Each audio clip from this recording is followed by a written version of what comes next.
Here we are. Actually, Hi there. We're on. Oh. Hi, Archie. how you doing? Hi, Samuel. How are you? Cool. Good to see you. We're just setting up the live stream, so if you could just uh say something embarrassing.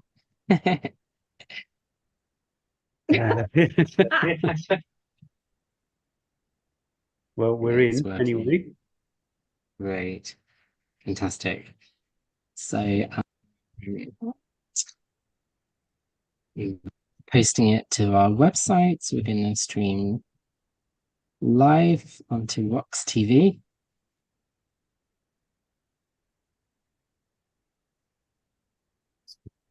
Hello.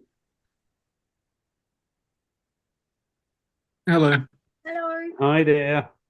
Yeah. Hey there, Gabriel.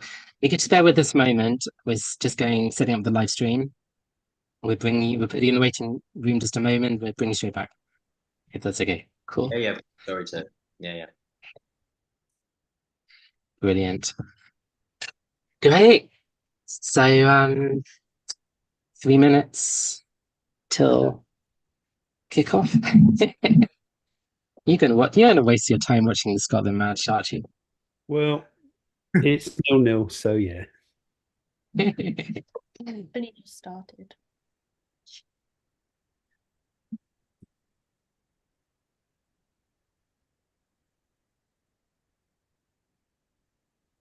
Sorry.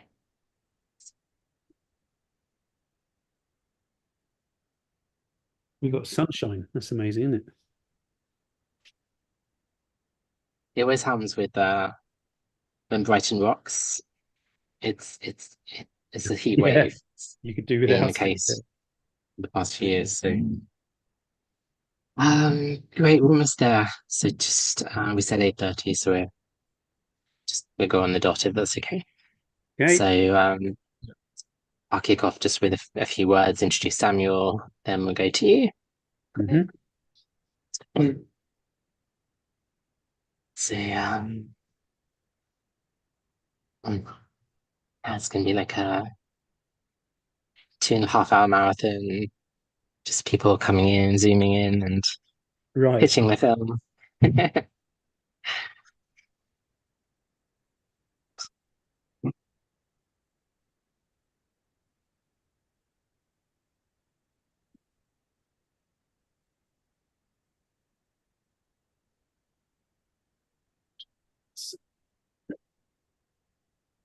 All right. So it's pretty much 8:29. Hello, Alan. I'm gonna let everyone in from the waiting room.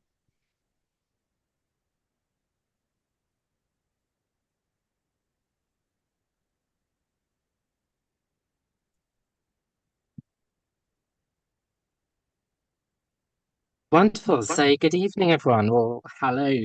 Could be good morning, possibly where you are, or um, maybe the middle of the night. So I'm Dr. James Rowlands, Director of Rocks Film Festivals and Brighton Rocks in particular. And this is our live launch. This is really exciting. I'm just going to talk for 2 minutes, then it's really going to be over to you guys. Always wanted to be on TV, so this is my first. And yeah, it's extraordinary what we can do. We can bring everyone together on this forum, and we're live streaming to our website, which is where the film showcases are.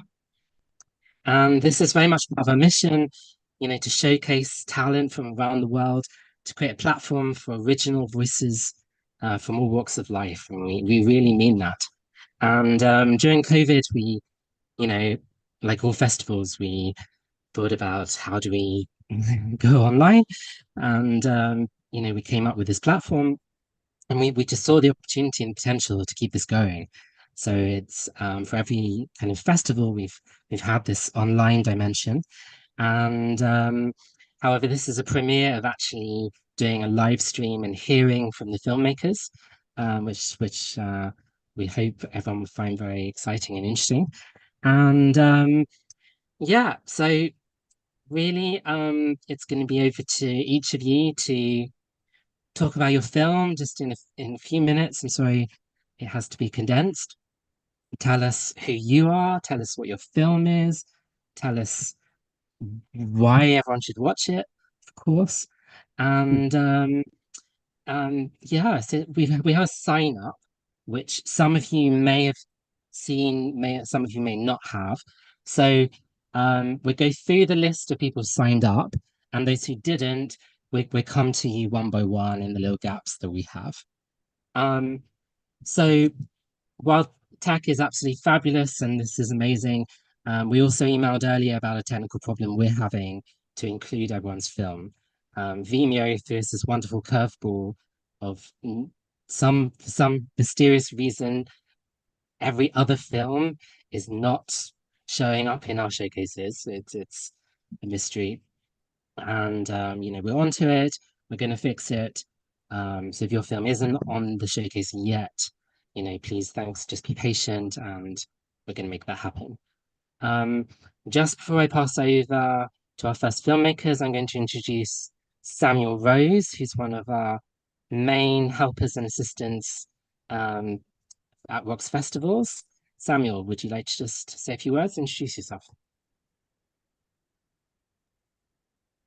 Yeah, hi everyone. So I'm really excited to be able to be a part of this platform that allows you to kind of, give your intros for your films. I think that's really important. I'll just be monitoring the event to make sure there's no technical issues. And yeah, if you have any issues, just put them in the group chat, and I'll kind of put them onto James. But yeah, no, it's exciting to be a part of this. So yeah, no, I'll be in the background. Brilliant, thanks, Samuel. So there we are. I've said my piece, and we're going to segue to our first filmmakers, who are local, and this is Archie and Jodie Lachlan. Their film won Best Documentary at Hastings Rocks, which is our sister festival, and it appears on a special mention on our showcase, festival showcase. So over to you, Archie and Jodie. Please tell us about your film. Yeah, hi. Yeah, well, we're Archie and Jodie in Hastings, England, and you're a better explainer than me. Well, we made a film. It's called #Revolution Anyone. We're married, and we on our honeymoon talked a lot about what we can do about the political. We're really frustrated with the political system in this country and what we can do about it. What can other people do about it? People who think maybe that politics isn't for them. How can we get people involved in their community and that kind of thing? So that was kind of what it was born from. And the name of the film actually came from Archie does a lot of ranty posts on Facebook, and the end of it is always #RevolutionAnyone, and that joined up quite a lot of support for what he was saying, really. And what it also does is so yeah, we are actually from Hastings, and it also draws comparisons, would you say, from the Ragged Trousered Philanthropist, and uses some amazing animations that are local, a local couple of guys. Which if anybody doesn't know that book, it's a kind of socialist text from the early 20th century, so it's like over 100 years old, and the conditions and the politics of it, and the poverty and the exploitation of workers, nothing's changed in over 100 years. So we thought we'd include little animated extracts from and the link film. is it was actually written like just around the corner, literally, yeah. just around the corner from where we live, so it was all really kind of and at the moment it just seems really quite topical. And yeah, our premiere was at Hastings Rocks Film Festival, and we've got such good feedback from that, so we're just kind of running with that. So it's ended up it's basically a very positive, timely documentary because of what's happening. I don't know where everybody's from actually in the world, but in England we've now got an election coming up, and politics has just got more and more stupid. The far right are making inroads, and yeah, it's turned out to be a very timely film. We first talked about it 2 years ago, and then we started making it, and it took that long to make. And it's turned out to be extremely topical. And what we really wanted to do is as well as because we get involved in quite a lot of stuff that's going on in the town, we wanted the film to reach people who are kind of, I don't know, in touch with what's going on, but also at the same time actually talk to people that would say that politics isn't for them, would say that they don't really know what they can do about it, that maybe they'll just sort of leave that sort of thing to the politicians. But what we try and come up with is to sum up, really, our tagline for the film is "The system is rigged, and there is a way to unrig it." So we've discovered it. And for you to discover it, you have to watch the film. So that's pretty cool way to end the pitch. Arch and Jodie, Revolution Anyone, it's amazing. Check it out. And we're all about revolution here at Brighton Rocks. So yeah, and thanks get so on much board. for support with it, James, as well. It's been really really great. Thank Brilliant. And the Great. We'll go watch the Scotland match. Really good. Yeah. Thanks, guys. It's good to see you. All right. So see you soon. And we're going to segue to our second filmmaker guest, which is Umnia Al-Nil, representing Dopamine. Are you there? Hi there. Yes, I am. Hello. Hi, everybody. How are you? My name is Umnia. I am one of the two directors. The other director of Dopamine is Anna Vengarte, who couldn't be here. But it is a short film and music video experience. I have been an artist for over 14 years. Ooh. I have not made a music video in forever, and it was only then expedited and elongated is the word I'm looking for, by COVID and lockdowns. And I am unfortunately a vulnerable person, and so it was extended even further by further personal lockdown. And Dopamine really is both a sonic and then also a visual exploration of the trials and also communities you can find online. It has to do a lot with exploring isolation, exploring media as a way of escaping isolation, and how that feedback loop can lead into all sorts of very dark and very great places. So it has a lot of things going on, a lot of references in there. One of the big kind of anchors for me during that time, both when everybody was inside and when I was the only one left inside, was Kevin Smith movies, 90s nostalgia.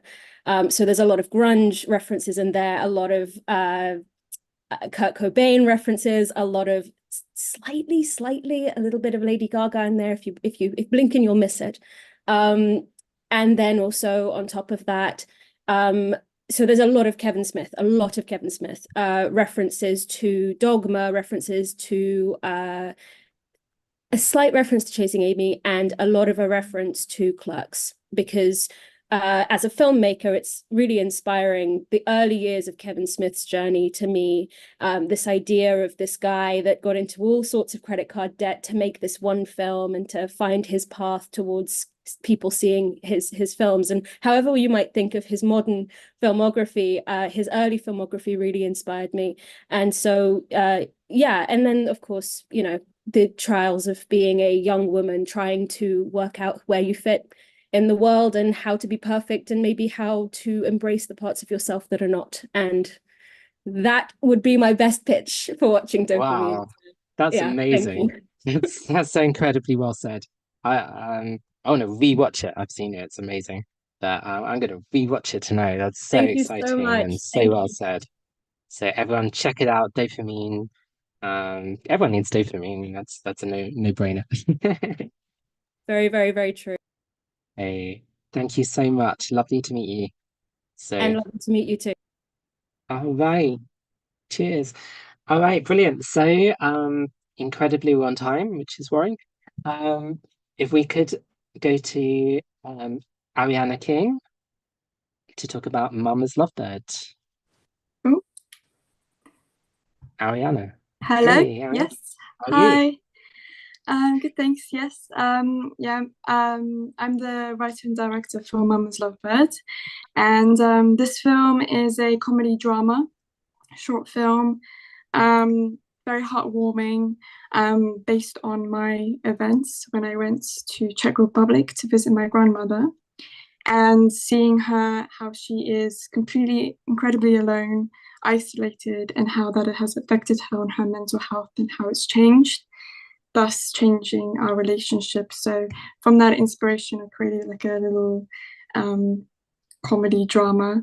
So basically it's about a daughter who goes to visit her mother. So I've changed it so a daughter going to visit her mother for the weekend, and however, during her stay, unexpected events occur which forces them to reflect on themselves and accept their new relationship. So I would say it's quite emotional, but definitely has put some little comedic moments in there, and birds are involved within the scenes. Yes, so yeah. Brilliant. And so this film explores mainly isolation, accepting someone who, or figuring out how a person with mental health, how to deal with someone you love with mental health and what to do with it, and sort of trying to figure that out and accept it, because it is quite difficult seeing someone not doing so well. So yeah, that's Wow, all I can say about this short film. that's beautiful, and it is a beautiful film. How did you go about casting, and also, well, yeah, Yes. Yeah, so we filmed it when I was at university, and so it was very short amount of time. We kind of did it within 1 month. So we found people who was available but also suited the role, and luckily with us we found a mother and a younger daughter who are very similar and have an amazing rapport, which was perfect for the scene because we needed a mother and daughter with incredible chemistry, which is really important for this film. So that's how we got to it. Yeah. You pulled it off. And the birds, how difficult was that to film That birds?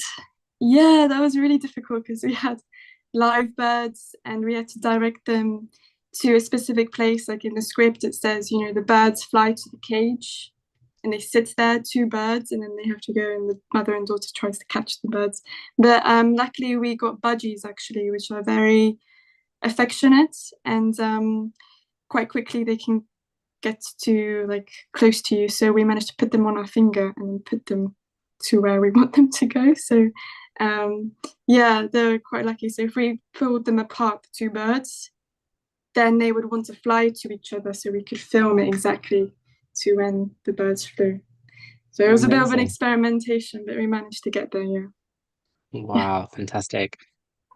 Brilliant. So I'm afraid we have to get, move Yes, on. that's okay. Then Thank you so hi, much. Thank that's you. lovely to hear from you, Bye. Adriana. Lovely And as everyone well. check out Bye-bye. this beautiful film. Okay, Thank bye. you. Thanks. So great. Now we have now for something completely different. Alan Hall, Hungry Like the Wolf. Are you with us? Alan? Hello. Yes, you are. You're there. Hey. Hi. Hey. I'm also, we have Gabe as well, Gabriel T. We're Hey, Gabe. Yes, the producers of the film. Oh, brilliant. So please, yeah, give us the lowdown. So the film is about 2 young people struggling with addiction. They're kind of experiencing it on 2 sides of the same coin, really. There's one character who's a sort of extroverted, narcissistic type, and the other is a more reclusive, depressive type. And they've lived together for the last couple of years and trying to make it as musicians. And really, the film explores how they exhibit addiction not only in its kind of substance abuse kind of manifestations, but also their relationship with success and how they identify themselves. Their sort of how their self-esteem dictates sort of destructive choices. And yeah, we sort of want it to resonate with people who have either experienced what the characters experience, or maybe know somebody that has. And in the most ideal world, maybe it would be the catalyst to change those kind of what those people have experienced on, if once they watch the film, because the solutions are out there.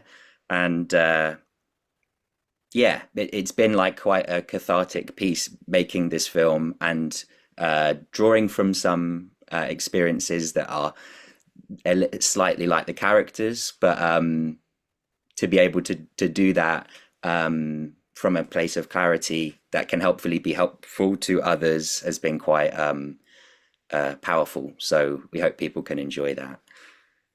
Yeah, and the short film is basically set over one evening, and I think it's could be summed up as my character Adam's rock bottom.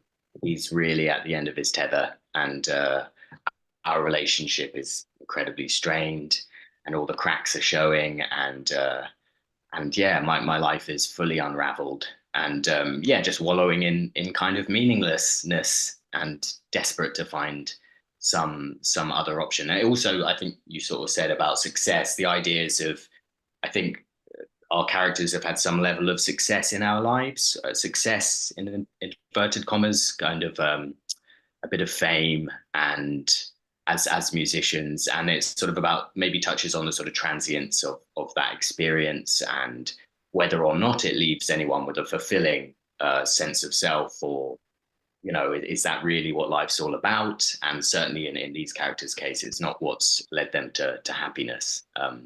So yeah, it touches on how people respond perhaps to people who have once been on a pedestal, because it happens to musicians all the time. See these one-hit wonders or whatever, and then what are their lives like afterwards, and how can you find a deeper meaning in life? And yeah, these characters haven't as of yet. So hopefully there's amazing. That's a brilliant pitch. It's deep, it's dark, but it's not bleak either. It's some hope there too, I think. So there's Alan, yep, in there as well. well, absolutely. Yeah, it all works. Yeah, brilliant. Well, thank you both for telling us about the film, and be sure everyone's gonna go and check that out now and watch it. So thank you both. So yeah. in touch. Thank you. So I think we're segueing to indeed Shay, who's going to tell us about another dark sounding film, Happy Death Day. Hi Take there. it away. Hi there. I'm Shay, the writer director, and this is Kate, my co-director. We have worked on several films together, and Happy Death Day is our latest. Yeah, it's a dark topic, but it's meant to be a celebration of life and death in a way. So the film was written because we were lacking so much control over everything happening for a while, and death was so prevalent on everyone's mind. And I suppose the topic of what would you do if you knew when you were going to die? And who would you be? And how would you behave? And how would you treat people? And how would you celebrate your last moment? So it was kind of a cathartic piece that we wrote, that we came up with conceptually, and I wrote. And we tried to add little bits of humor to it. But essentially it's meant to have this kind of eerie profoundness that makes you kind of go, oh, what would my story be? Kate? Yeah, but exactly what Shay said. I'm not sure if our internet connection is stable. It keeps saying unstable, so I'm not sure if you can hear us okay, but hopefully you can. Yeah, it's really just about trying to write about something that matters. And in the time that the world that we're in at the moment, I think this is just, I'm just happy to be here amongst artists, just all sharing our work. So we just appreciate the time that you've put into allowing us to all come together and have something profound to say. Oh, thank you. It's really kind. Thanks for that. But yeah, no, your film is it's kind of surreal and it's entertaining too. It's like the build up to this party. It's like, everyone I wanted to go to that party. Yeah. Yeah, we wanted to kind of tell, I suppose the story is told in two parts, the old lady, and I suppose it was like I thought to myself at a certain age, I want to have this really like party and then go off and be peaceful in my death. And then the reflection of the other character, Dickie, whose turn is next, that was me in my 20s. Like, let's party on in the night in a nightclub and pop our clogs then. So it was just like, what would you do at different stages in your life? What would that mean to you? And then most importantly for me was how you would tidy everything up. Like, I hated the idea that everything was left so messy during COVID, like, and everyone was in such grief and shock.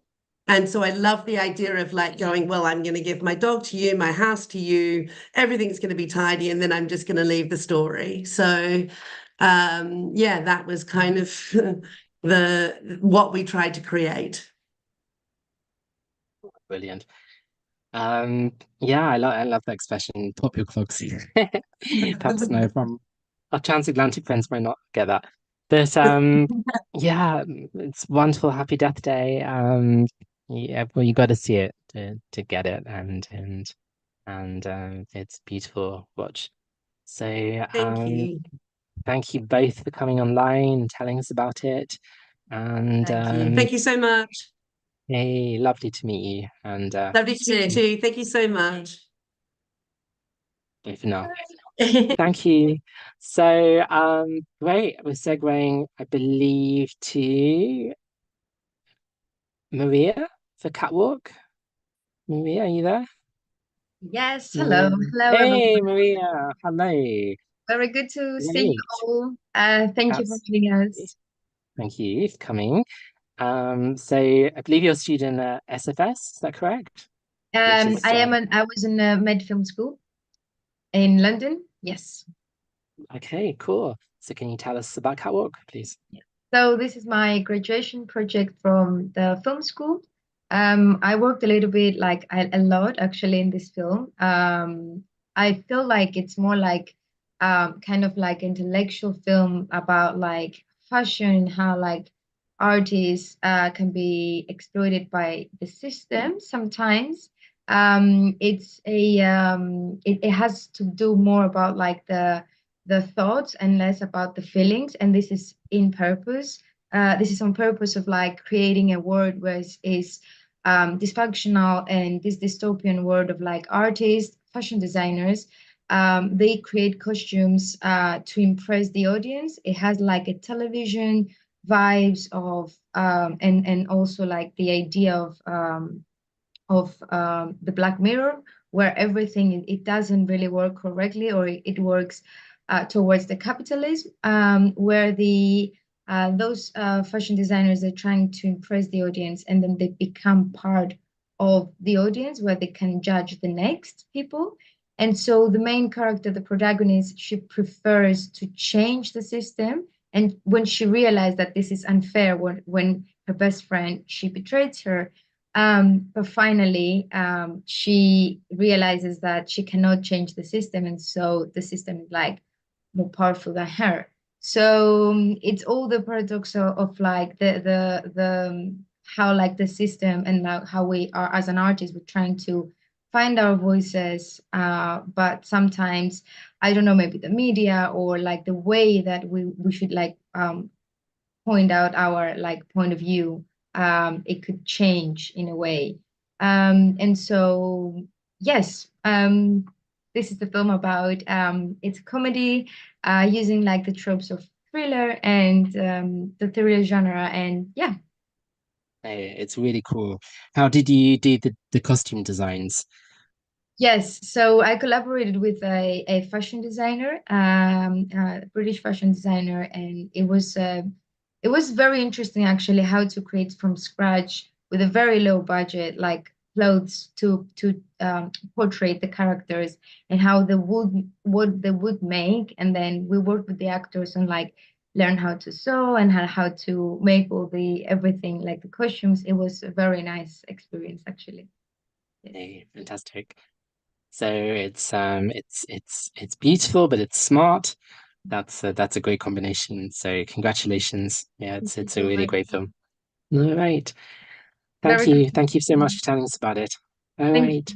Very good to meet you. All right. Bye for now. Cheers. So great. Now I think we segue to Kiara and Ben for Fighting for Rachel. Hi, James. Thanks so much for Hello. organizing this festival. Thank It's very you. exciting. Yeah, Ben couldn't make it, but he's Right. around. So I'm the writer and director for the short film Fighting for Rachel. And it's about, an ordinary woman that gets a phone call one day. It's from work, it's the weekend, and it's a tight deadline. And so she tries to remain in control, but somehow during the course of the day, you get a reveal of what has been happening to her in the last couple of months. Originally, this film, wasn't created. I wasn't thinking about it for a long time. I was initially going to do a sci-fi film project, and it's to apply to film school with. But then, budget kind of like, got in the way. And then you suddenly think, okay, what can I write in a few weeks with the limited means that I can have? And then you kind of mine and look through the, what your experiences are. And one of the things that came through during COVID is an episode I had like during a shower scene. Where I was just been working nonstop for 24 hours. I used to be in banking, and it was just very tiring, and I just needed a time to myself. But like even in the shower room, my partner at the time was saying, "Look, tea time's ready, so it'll be ready in 10 minutes." And I resented that, and suddenly things started to be out of control. So this film was inspired by that episode. And obviously it's a lot, there are some funny moments. It's not all drama, but it also raises awareness of, what things can happen if you deny yourself like a break or don't realize that you're in trouble. So it's mental health is a very topical issue at the moment, and it has been growing for some years, and it's just a way of showing what it can look like when everybody thinks that they look fine, and then actually there's something a little bit more broken deep down inside. Yeah, that's extremely well said. That's extremely well said. So brilliant. It's a great premise. It's really well executed. So thank you very much for telling us about it and sharing it with us. And yeah, we look forward to watching more of your work. Thank you. And I just shout out to Carlotta, who's the actress, the main actress in this film, because she is amazing. And it was quite tough to get an actress that was going to have the range of emotions that was kind of included in it, and she just kind of delivered. So really look forward to seeing her on the big screen and online, and hopefully absolutely as well. Thanks. Absolutely. Thank you so much, Kiara.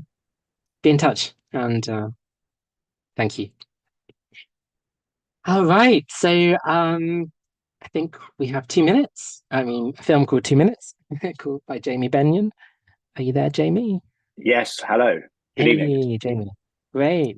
And incidentally, we're running about 5+ minutes behind. I should have known, of course, that was unrealistic to condense over 2.5 minutes. So if you can just bear with us as we get to you each. So, sorry, Jamie, please tell us about your film. Yes, so 2 minutes is about two brothers that rob a corner shop, only to be interrupted by their nan. It's a fast-paced crime comedy, two genres that I'm incredibly interested in. And I wrote the script a couple of years ago, submitted it into the IMDb Script to Screen Award, and was lucky enough to win. By winning, I was given a grant, and yeah, I was then able to go make it. At the time, I was being mentored by Tom George, who directed This Country for the BBC and recently directed See How They Run. And together, along with my producer, Annie, We hustled together a crew. We had an amazing cast of Annette Badland, Samuel Bottomley, and Ashley Margulies, and yeah, smashed it out. And very, very, very happy and proud that it's out in the world. Hey, amazing. So, what was the ground inspired by? Do you know any grounds like this? Partially inspired by my own nan. I have never robbed a shop, so I am not drawing from my own personal experiences, but there are certain interactions, and my nan would offer her hard sweets for me to kind of like chomp on. So there are little touches of like my nan in there, but it's not directly influenced by my life, that's for sure. Yeah. Good to hear. That's good to hear. I am not a robber. Brilliant. And are you going to carry on in this genre, like making other films? Yeah, it seems to be, comedy seems to be a genre that I'm having success in. A previous comedy script was shortlisted by the BBC Comedy Writers Programme and won like other comedy competitions. So I think without trying to pigeonhole myself too much, I would like to kind of branch out into other genres. But comedy is a place where I feel comfortable. I tend to make people laugh despite not finding myself funny at all. So I can't figure that out. But yeah, it seems to be working for me so far. Hey, brilliant. Well, it's really cool. Everyone should watch it. 2 minutes. And it's not 2 minutes, but it's quite short, isn't it? No, it's 5 minutes. It all makes sense in the film why it's called 2 minutes, but the amount of people that say that to me, it's crazy. So I should probably think about retitling some of my future projects. Cool. All right. Thank you very much, Jamie. Thank you. Take care. Bye. Great. Now we move on to The Letter. James Skinner and Barbara Silla. Are you with us? Hi, good evening, everyone. Hi there. Firstly, yeah, huge thanks, Brighton Rocks, for showcasing the film. We really appreciate that. So, The Letter is a Gambian British co-production. So I was approached by Baba, who I'm going to hand over to in a moment, to help turn one of his historical novels about Gambian history into a film, bring that story to the screen. And we shot the film last year, and we're really proud to be kind of on the festival circuit with it now. So I'll pass over to Baba just to tell us very briefly about the story of The Letter. Thanks. I should say real quick, actually, I'm kind of director and co-producer, and Baba is also co-producer and co-writer as well. Is your microphone working, Baba? Oh, I think we might be struggling to hear Baba right now. Well, I'll start us off, and then if your microphone starts working, Baba, then you can jump in. So yeah, The Letter is set during World War II in the Gambia, which was a British colony at the time. Many young men were kind of drafted into fighting for the British, sometimes against their will. And this story focuses on one young woman whose life changes completely when she receives a letter in English that she can't read, that tells the fate of her fiance, who's fighting for the British in what was Burma. So she has to go on a journey on foot over a couple of days to a schoolhouse to find out what's happened to her fiance. Baba, I saw you were connecting to audio. Are you with us now? Maybe not. So yeah, that's the story of The Letter in short, without giving too much away. It's been an incredibly rewarding yet challenging kind of process putting it together, from me based in the UK, and then Baba and many of the crew based in the Gambia, and shooting in quite extreme conditions last year, just over a year ago. Can imagine. So, yeah, just tell us really briefly what it's like to shoot there. I mean, do people get really excited by a shoot? Is it a real novelty, or how do they respond? I mean, so there's not a huge industry in the Gambia. a huge film industry, and we were very lucky to be able to work with some very talented crew there. Hi, Barbara. I think we can hear you now. I just it's the internet. I'm sorry, it goes off and on. Okay. Yeah. No problem. Hey. Do you want to tell us very briefly why you were inspired to make the film, Baba? Well, basically, I grew up in Banjul, capital of the Gambia, and there are lots of war memorials, six gun battery, the cenotaph, the war beat, and the war memorials. Now, not only that I grew up in that city, but there are war veterans who lived among us. And every person has a clansman, a neighbor who has been through that war.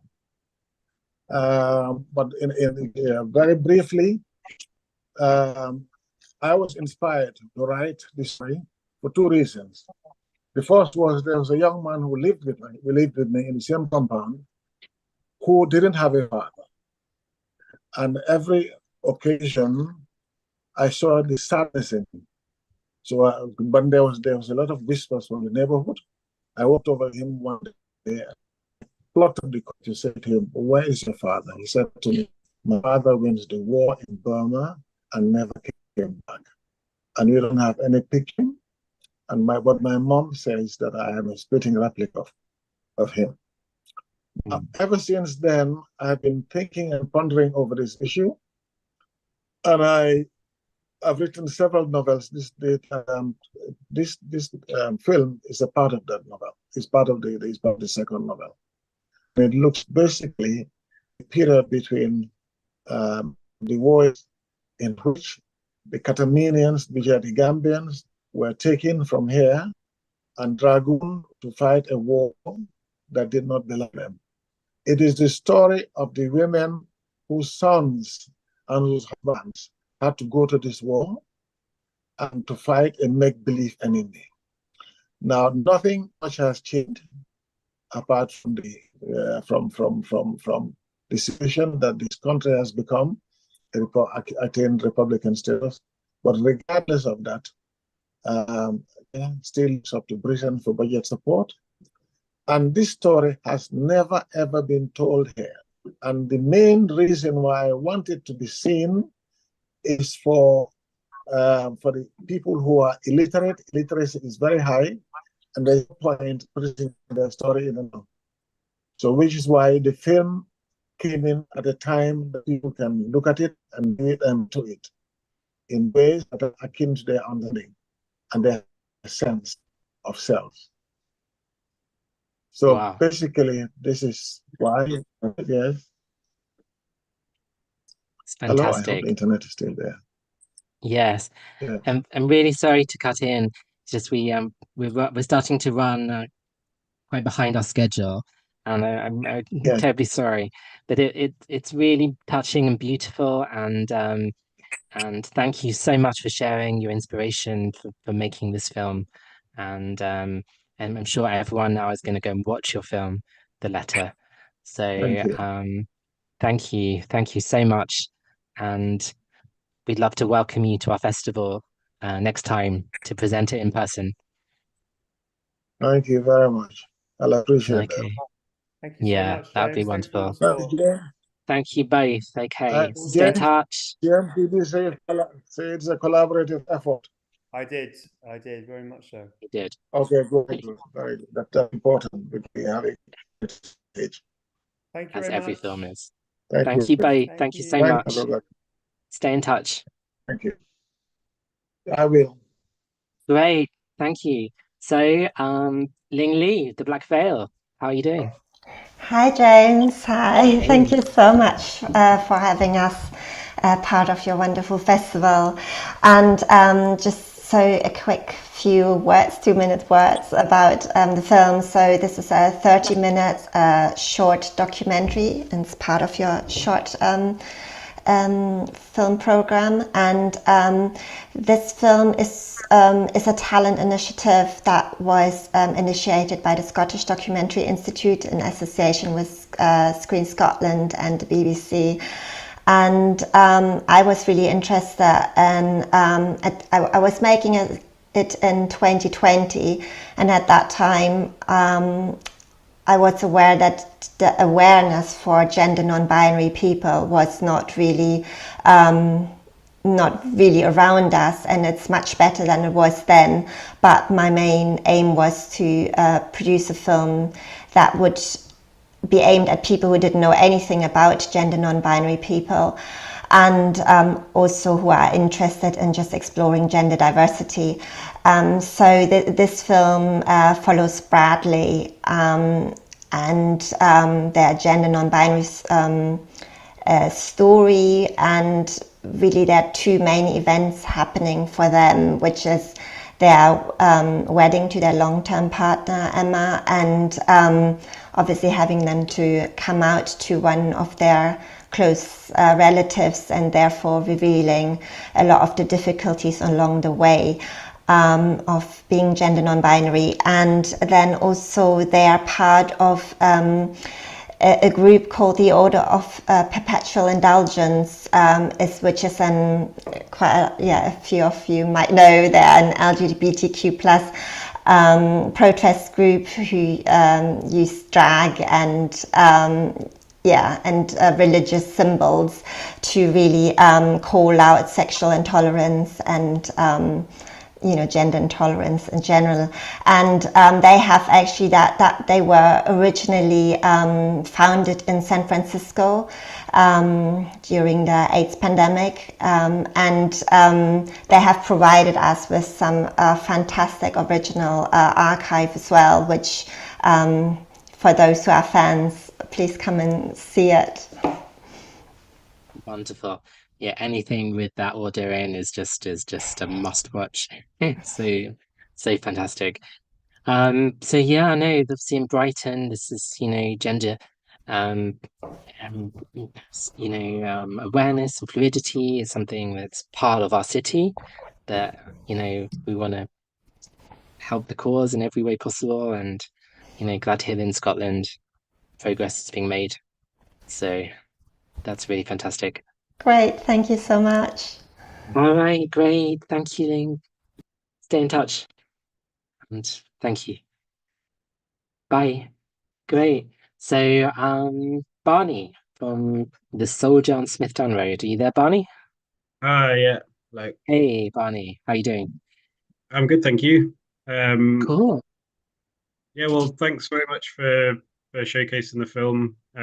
So The Soldier on Smithdown Road, I'm the writer and co-director. I co-directed it with my best friend and filmmaking partner, Tom O'Meara, who couldn't be here this evening.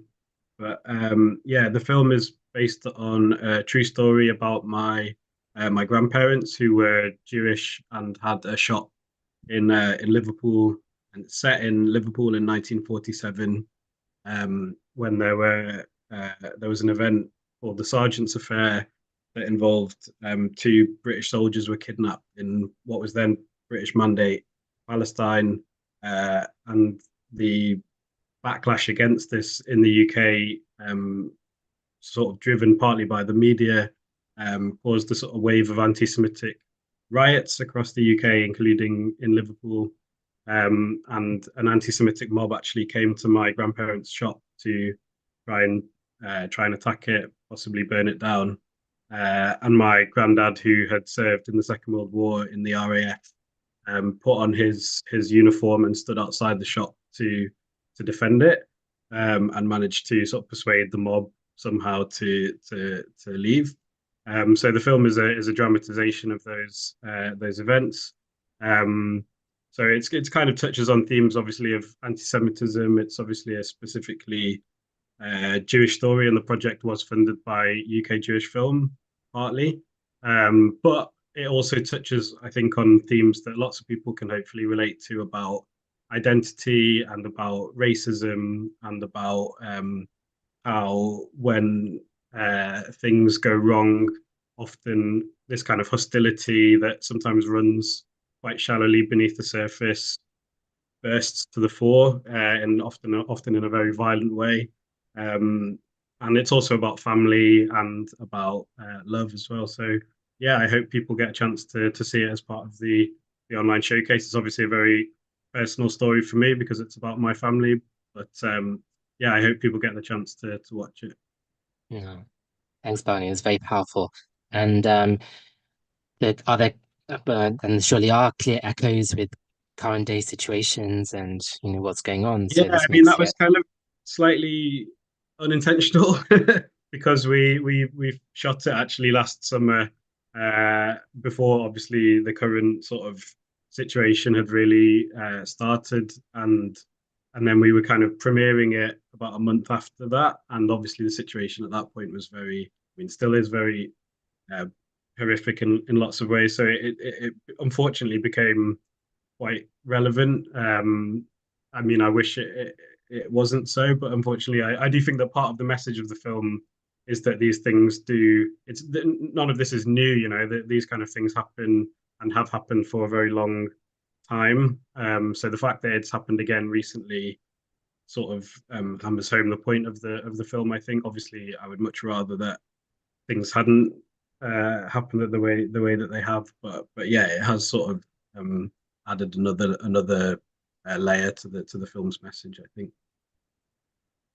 absolutely brilliant. Thank you very much for sharing that, Barney. And Thank you for having yeah, us. we're Appreciate proud to support your work. So Thank you.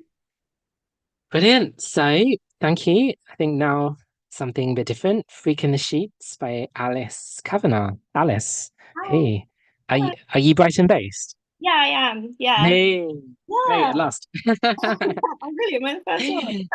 How you doing? Yeah, I'm good, thanks. So Brilliant. I'm the writer, director, and producer of the film. So Freak in the Sheets is a short horror with like comedy elements, about a woman named Candy who intentionally infests her own bed with bed bugs in an attempt to get rid of her horrible narcissistic boyfriend. But they have a big appetite and things get a bit out of hand. She develops a conscience, but not quite in the way you would think. So I'm really inspired by like 80s body horror films where the kind of comedy and grotesque are present in equal measure. And all of the scenes have this like really over the top kind of saturated feel. So stuff like An American Werewolf in London or Society, which is like a really weird one that's really disgusting and mental, but it's great. And then kind of stuff like The Love Witch and Twin Peaks. So I was really going for that kind of over stylized effect with big color and yeah, saturated imagery. Also just inspired by Dating in the 20s, which is a horror film in itself. So decided to make a little film about my experience. But yeah, this is my first film ever, and everyone in the crew and the cast, like we were all complete beginners, and there was no budget. So we were like begging, borrowing, making everything. So yeah, it was kind of terrifying, but also really exciting because we didn't really know if it was actually going to happen until the end, but it did, which was great. And yeah, I'm really lucky to be surrounded by a big creative community in Brighton. It's a really great place for that. So even though there was no budget, it was actually quite easy because there's musicians and designers and everyone's like super talented and also really wants to help. So actually all I had to do was ask and people were really keen to get involved. So, yeah. Alice is amazing. It's a great title. It's there's amazing references and it really pulls it off. So thank you. Thanks for being part of our festival and sharing that. And yeah, we hope to be in touch. Okay. Bye. Hey, see you at the screenings, maybe. Okay. Thanks, Alice. So now we have two guests, I believe.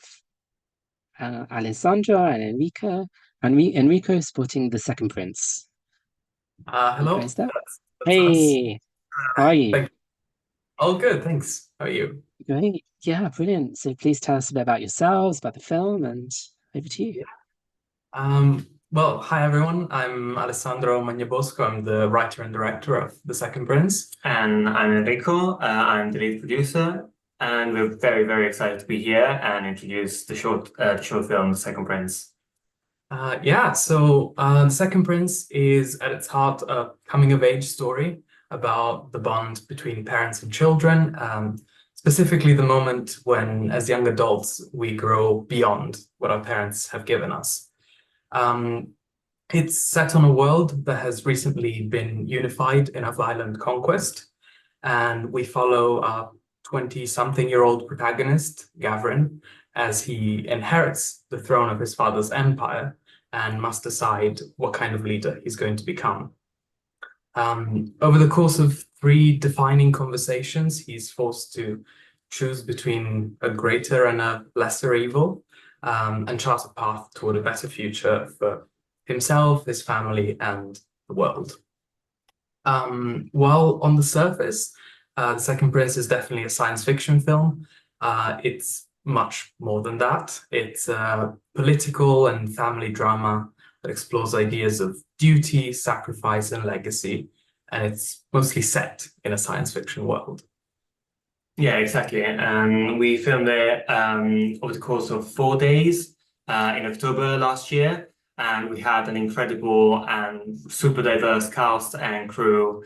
And, you know, as queer creatives ourselves, it was very important to us that the film was, you know, as diverse in front of the camera as it is behind the camera. And, you know, our story brings queer representation to a genre that traditionally hasn't seen much of it. So yeah, we're really proud to, you know, have this as our little submission to queer cinema. Hey, that's beautiful. That's a great mix of genres and creative use of genre. No, and it's such an interesting premise. Are you in the UK, guys, or Yeah, we're both yeah. Fantastic, brilliant. So yeah, no, that's just absolutely fascinating. I think people are gonna be logging on to watch it as soon as possible. Thank you, and yeah, thank you so much for featuring us. Yeah, thank you again. No, thank you. So keep on making similar stuff, and we can't wait to see that. So we will. Thank you very much. We'll be in touch. Thank you. Okay, bye for now. Brilliant. That's really interesting. Great. So now we have Anne Lynn to represent Sweet 40. Hiya. Hey, Anne, how are you? Sorry to keep you waiting. So No problem. yeah, please tell Thanks us for about having yourself me. and about the film. Thank you so much, James. So I'm the director of Sweet 40. I actually have a poster that we have just taken down from a recent event. Can I show you? So this is the poster of our film, Sweet 40. Really wish people can go and have a look. It's a drama comedy film and based on true story. So I was interviewing several people for a neurological condition. I was doing a research for another film back in 2021 during COVID-19. But then this woman, she told me a story about what happened when she was 40, that she get out of the closet and then the whole drama comes around in her family. Everything just explode in her 40-year birthday. And then her husband arranged a huge party for her. And her daughter, teenage daughter, found out her mother's gay. And then everything exploded in one day. So I wrote it into a short film. Turns out, of course, it's a drama comedy, but then in the reality, it wasn't so fun.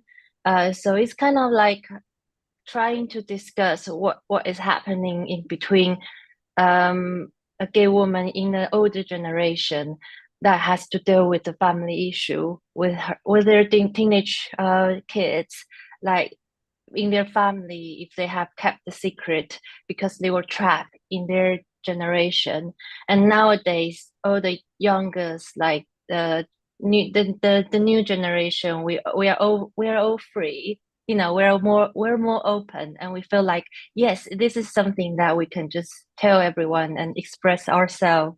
But then it's very rare we see the story from the elders, that if they're, you know, still trapped in their mindset that I shouldn't tell my family about my gay identity.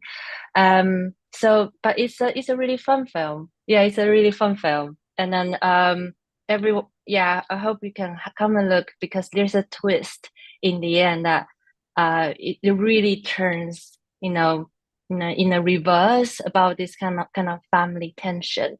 It's not like the parents are saving the kids, in a lot of LGBT film. In reverse, it's the daughter who's saving her mother from this kind of mindset. So a heartwarming film, I'll say. It is. And you've really sold it with the twist. Now everyone's really going to be curious to what that could be, and they want to know.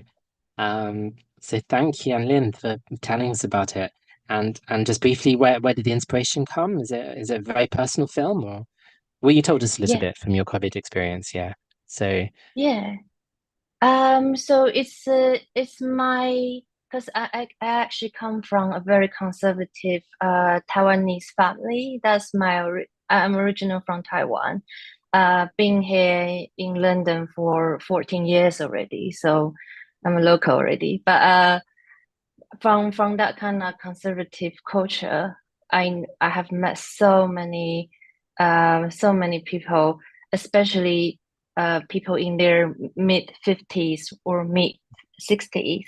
Like, they don't tell their family about their gay identity until they are retired.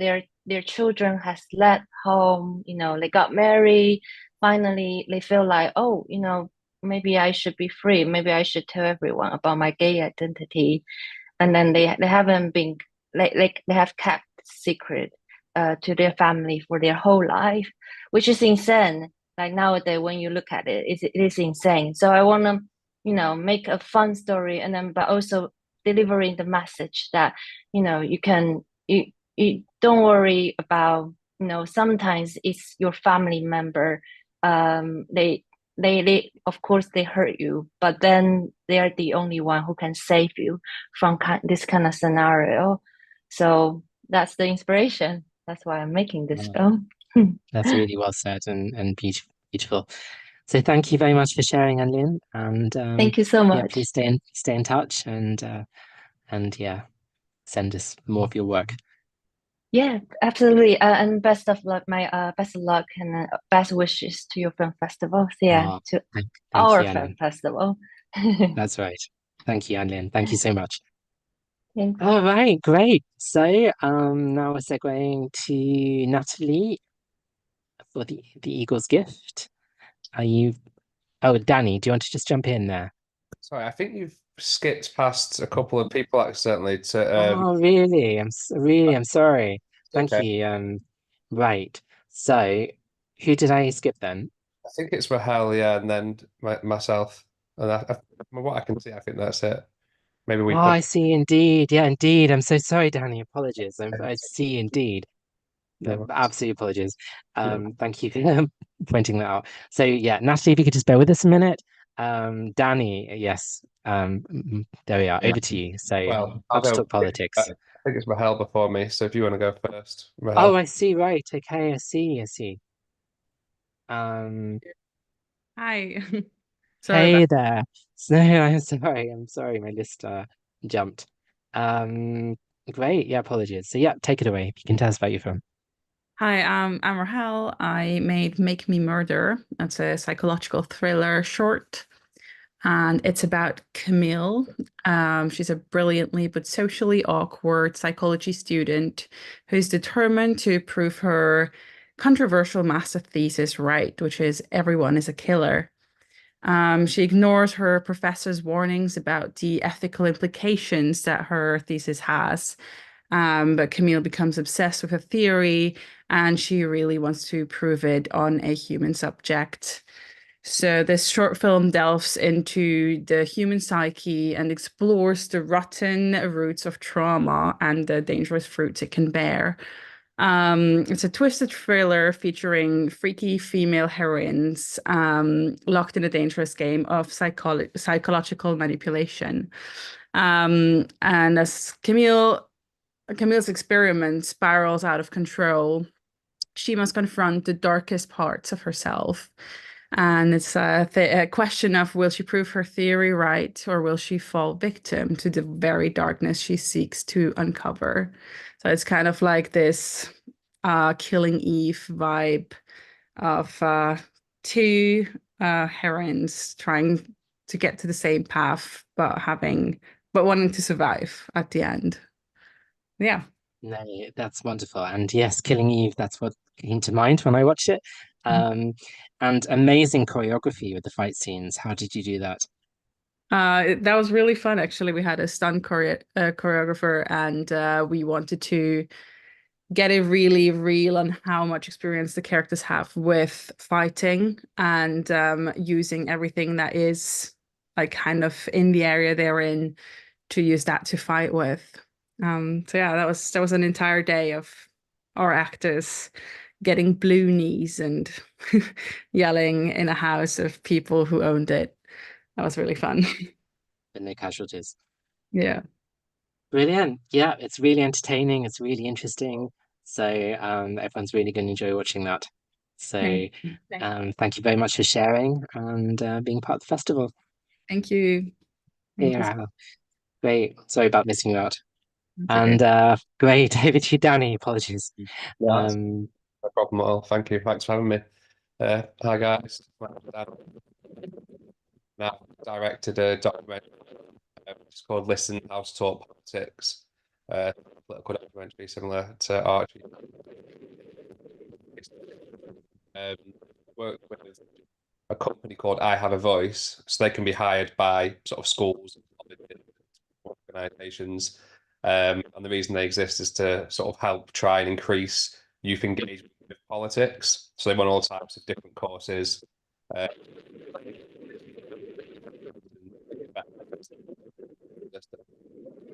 Hired by White College in Hull. Sorry, Danny, you're cutting out. Could you perhaps just move a bit closer to the microphone? Thanks. Is that any better? Yeah, that should be better. Thanks. Grab some headphones. Let me know. Sorry. So yeah, we went to White College in Hull over a 3-week. So we did like 3 Wednesdays in a row, so it was 3 days over a 3-week period. And I Have a Voice were there, and the course they were running was basically about how to create a campaign. So all the kids have issues that they're interested in, then use the tools that actual campaigners and politicians would use, and had to debate with each other and try better understand the sort of issues that they were interested in. And we didn't set anything up, so it was really interesting to see with mechanism of society. So the two, somebody called Ethan and Aaron, and Ethan is trans, and Aaron is sort of self-professed centre-right. So he's had concerns about the way that trans issues are being implemented, and Ethan comes from the other side where he feels that people haven't always been accepting of trans people. So they have to work together to build a campaign around trans rights, which is quite interesting because obviously they're coming at very different points of view. And it's quite cool to see that even though they have quite different politics, they manage to sort of speak together quite amicably and work together quite well.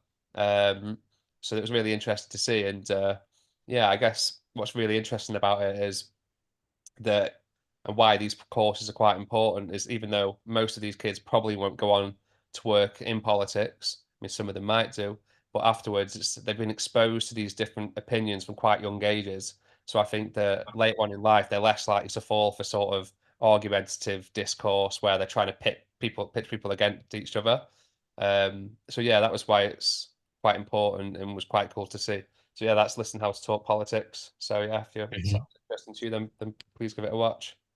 Brilliant. Yeah, and it's so important, especially this time where we see what the grown-ups do. And it's not always great. So there's a bit more room for hope with what the kids are doing. Definitely. So thanks very much, Danny, for sharing. Really appreciate that. Yeah, thank you for having me. All right, stay in touch. All right, Natalie. Long patient. I'm sorry for the delay. Are you there? Hey. Natalie. Hey, Natalie. Hey, how you doing? How are you? How are you? Yeah, So I'm yeah, good. I'm sorry about the delay. And yeah, please tell us about the Eagle's Gift. Thank you. Yeah, so I'm Natalie. I'm the writer-director of The Eagle's Gift, which is about a young girl, a kid, who is essentially like trapped in a home life situation where she's living with a single mum who is an alcoholic, and she's never known her dad. So in order to like save herself ultimately and not become like a product of her environment, letting history repeat itself, she finds the courage to break free from the only thing she knows in search of true liberation. So that's like the story. So we kind of treated it, the film, like in two parts. So shooting it, the first half we shot on 16mm film to kind of represent the like small boxed in feel that her world was at that time. And then when she does find that courage and gets out there, we then move to digital with anamorphic lenses. So everything is bigger, wider, brighter, to represent literally her eyes being open and the world being bigger. So yeah, we kind of played with the sound mix as well as that. So it kind of starts as left and right stereo when we're on like the 16mm film. And then we move to, it kind of shifts to 5:1 as well, just so you kind of really feel what she's feeling, the character. So yeah, we had a bit of fun technically as well playing with it to see what lends itself nicely to the story. Wow, that's really sophisticated filmmaking. Yeah, and the 16mm is beautiful. It always is. Oh. And could you perhaps just tell us about the title, the meaning of it? Yeah, this is actually the title of one of my favorite authors, Carlos Castaneda, one of his books. And I read it as a teenager and it just meant so much to me, the meaning behind it. So with this story, it was written from a very spiritual place, but I've used a very, the mundane world, I guess, in a situation for the audience to kind of understand it in the real world. But yeah, what it actually does represent is something much more spiritual. Finding yourself and true happiness, and yeah, so and finding that courage to go out into the wild, quite literally, and emotionally. Yeah. Wow, that's just beautiful and amazing. So yeah, Natalie, thank you. We're working on getting it part of the showcase as soon as possible. I'm sorry, there's this like glitch.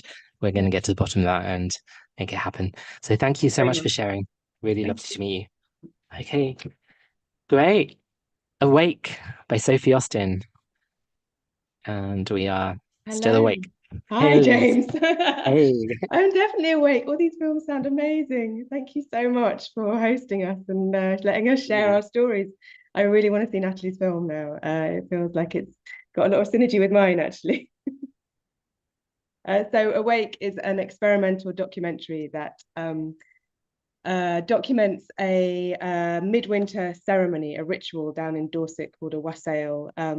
And this is a community that I have been working with for a long time. And we created this extraordinary and magical event, and we documented it, but from a sort of fox or tree or bird's eye view. So it's about getting wild with nature as humans and as more than humans. And it sort of tries to capture the idea of hope in these dark times and coming together as community with our all living beings, and seeks to celebrate a way of living in reciprocity and with thanks for everything that we have, with the idea of offering hope to those who watch it to go out and do their own Thanksgiving ceremonies and do their own rituals, because what else is there these days?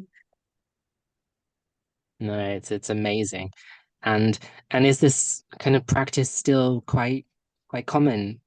Yeah, so I mean, down in Dorset, where the apple trees grow, there is a lot of a wassailing tradition. But in this particular village, they hadn't done wassails for a long time, and the idea was to come back with a ancient but new tradition. So rather than being sort of caught up in like old past times, this was very much about being present in the modern day with a modern day community, and what rituals do we need now. And actually the rituals that we need now were led by the children, they were led by the women, they were led by the whole community, a multi-generational mix. Everyone got involved, and it wasn't about doing it for a performance. It wasn't about doing it for people to come and clap and go, look at these strange folk. It was about them doing it for themselves. And I felt extreme privileged as an outsider to be allowed in to capture this moment and to share it with as many people as possible, to encourage that sense of doing it for yourself in your own community. Wow, that's brilliant. So thanks so much, Sophie. And yeah, we love everything esoteric. And it might be a good fit for our sister festival, Hastings, which is more, which has a lot of great, fantastic. So we look out for that. And thank you. Yeah, we'll be screening it there hopefully. So thank you so much, Sophie. Be in touch. Great. Now, I think we go back to the city with Gus Lewis. How are you doing? And my best friend's recipe. Hi, thank you, James. I'm very good. So I'm the writer and director of My Best Friend's Recipe. The film is about two best friends, Phoebe and Kate, who've drifted apart. And at the beginning of our film, they've been brought back together by news of Kate's pregnancy. And then over the course of a celebratory meal with Kate's partner, Ben, they attempt to sort of reconnect and catch up on their contrasting lives. But then when Kate serves up her special tart for pudding and refuses to share the recipe with Phoebe, the previously unspoken tensions come to the fore. And the story is ultimately about friendship and the way people surprise us, even people we think we know inside out. So the title of My Best Friend's Recipe is both the secret recipe that Kate refuses to share with Phoebe, but also the images of people that we create in our minds. And just like with Kate's tart recipe, as much as you think you know a person, there's always a secret ingredient that you never quite grasp. And that's sort of what makes relationships consistently surprising and rewarding. Yeah, and I look forward to sharing it with you all and watching all of your brilliant sounding films as well. Yeah, thank you, Gus. And your film is actually screening in person as well, isn't it, at the festival? Yeah, absolutely. Great. Brilliant. So we get you down to Brighton, and we're hear more about it. Yeah, I can't wait. Brilliant. Thank you so much, Gus. Look forward to that. See you soon. Yeah. Okay, great. Thank you. So now I think we go to quite a different genre, which is music documentary. The music survives. And Esteban, are you with us? Hey, James, how are you? Hey, how are you? Good to meet you. Likewise. Thank you so much for having us. We're really excited. This is the first participation for Paraguay, and it's the first time actually. Yeah, I think we want to be there. Yeah, just to have the feel of We want you here. We're going to work on that. So tell us about your film. Well, this is a rock documentary. It's the first film of director Luis Boal. It's actually a 9-year investigation that covers 6 generations of music, because the rock music in Paraguay started under dictatorship. So it kind of led what music today feels like in Paraguay. That's what kind of gave us the title to the whole music, because at the end of the day, what survived was the music. And we still have like kind of that hangover of living in a cultural surge, but under about 38 years of dictatorship. So what we have actually kind of disguised as a rockumentary or a rock documentary is a search for cultural identity. A country that still hasn't defined itself as its own sound. But if you analyze our history, you have Luis Alberto Paraná with the Beatles meeting the Queen, and a lot of Paraguayans alongside the history of rock and roll or music of the whole world, but nevertheless, the rock genre never got out of here. So it's something that locally it's still a search, and when we showed it in other countries, everyone reacts to it as it's just like something that didn't exist. So as I said, when we started to investigate to do a documentary, we ended up doing a whole cross media campaign actually that ended up in rock.com.py and in the development of a book, because there's so much information that you can't just put into 2 years. So we're really excited to be sharing this with you guys, because beyond a film, I think it's a part of Paraguay, and we hope you enjoy it. Oh man, we're going to enjoy it. And we want to come to Paraguay. I mean, that sounds much more interesting to us. But yeah, I'll be waiting for you. Brilliant. Well, we're going to sort out a collaboration and make this happen. So yeah, thank you so much for sharing, for joining us. And yeah, we really want to hear more from you. So that we're going to make that happen. Will do. All right, rock on, and we'll be in touch. Bye-bye. Bye. Bye from us. Thank you, Esteban. So, Danny, how are you? Hello, hi.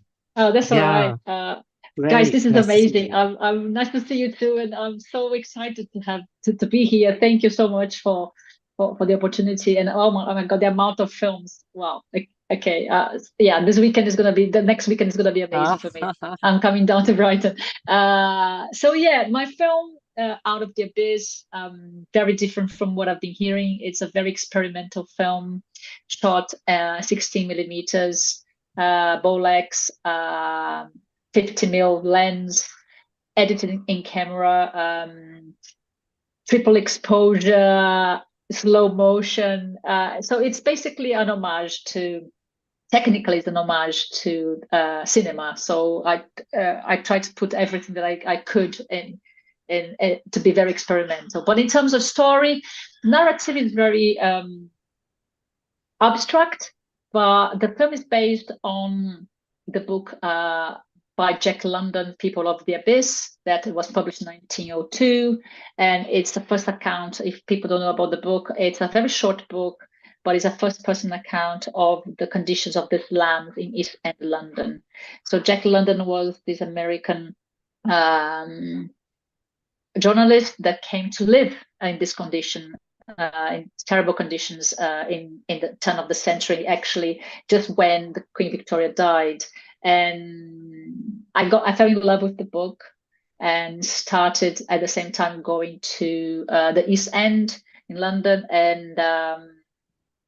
and could see the connections between the times we were living. When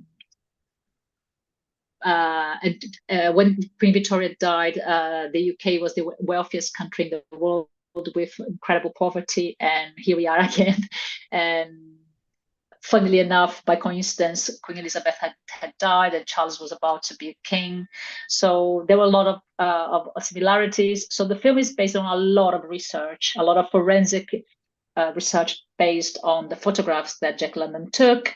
And it's I feel like the film is more like an experience than a narrative. Yeah. Mm-hmm. Yeah, well, you framed it in such an intriguing way.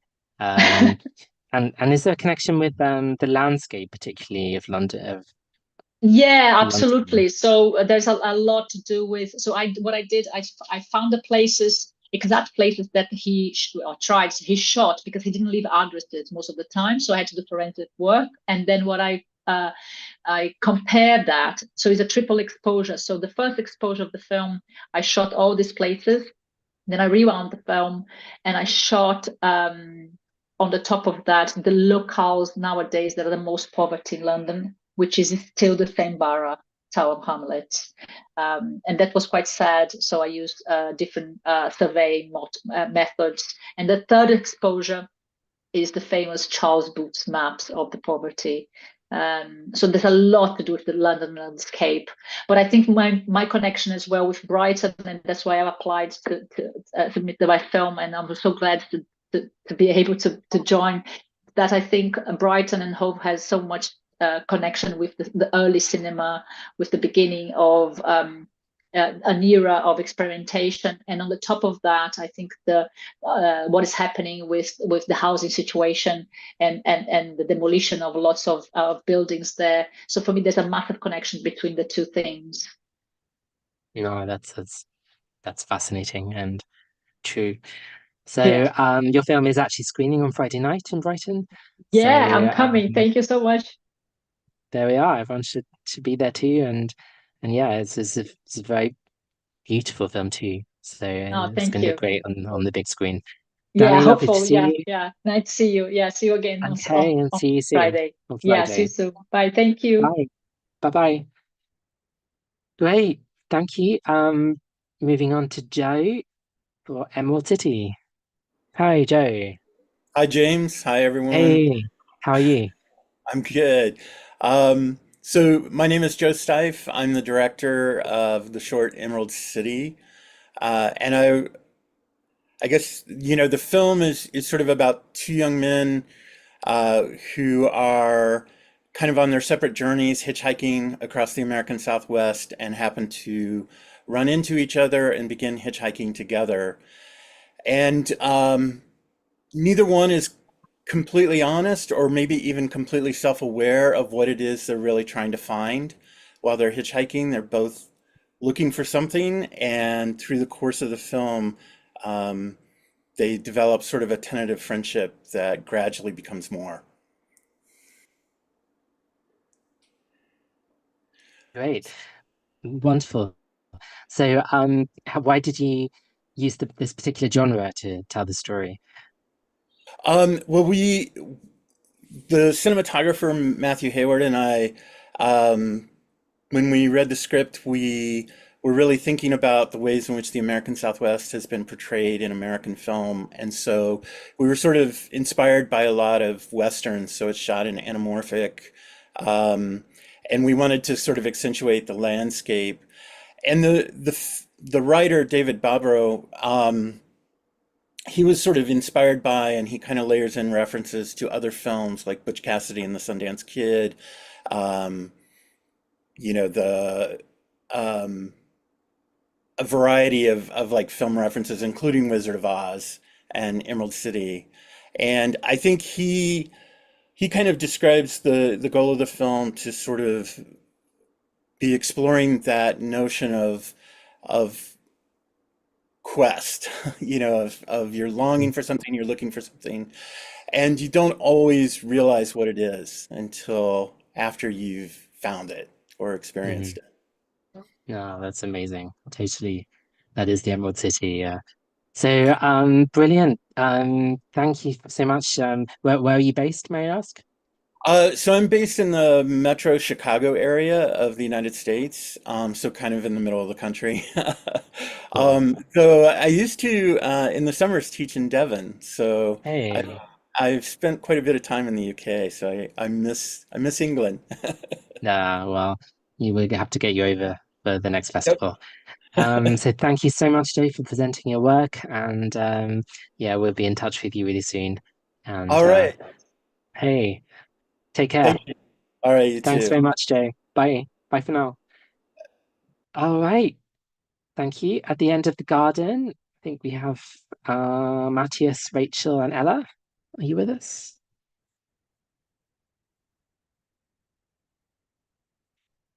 No? Let me have a look. It'll be a little pause we have. All